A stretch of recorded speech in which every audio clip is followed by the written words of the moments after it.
गोंदियात बैलाला वाचवताना चालकाचे एसटीवरील नियंत्रण सुटलं। बसची 4 वाहनांना धडक, काही प्रवासी जखमी।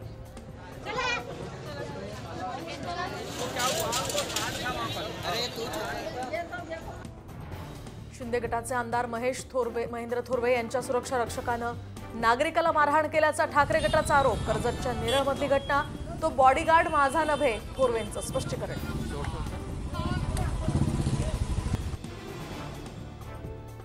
याच काँग्रेसनं बाबासाहेबांना लोकसभेला 2 वेळा पाडलं। राहुल गांधींच्या आरक्षणाच्या वक्तव्यावरून देवेंद्र फडणवीसांची टीका।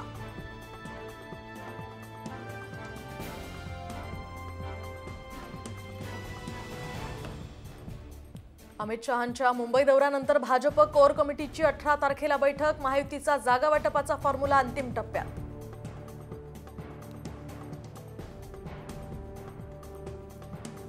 कार्यकर्त्यांना अजित पवारांना लिहिलेल्या पत्राची चर्चा। कणखर स्पष्ट वक्ता अजितदादांचा सूर का बदलला? त्यांच्यावर काही दबाव आहे का, अशी पत्राद्वारे विचारणा। सरसकट कर्जमाफी संदर्भात सरकार सकारात्मक नाही, अजित पवारांच्या भेटीनंतर शेतकरी नेते रविकांत तुपकरांचा आरोप।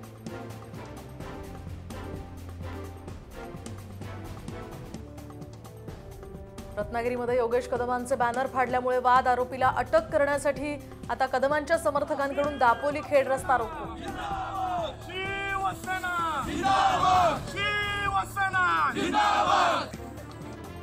संभाजीनगरमध्ये रिक्षा चालकाला महिलेनं दिला चोप, जाणून बुजून फिरवल्याचा आरोप करत रिक्षा चालकांनी त्यांची चपलेनं केली धुलाई।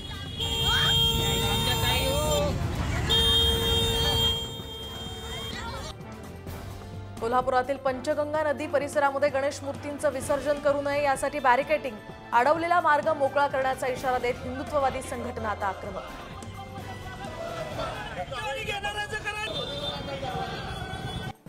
ज्येष्ठ नागरिकांसाठी केंद्र सरकारचा मोठा निर्णय। आयुष्यमान योजनेअंतर्गत 70 वर्षांवरील वृद्धांना मिळणार 5 लाखांपर्यंत मोफत उपचार।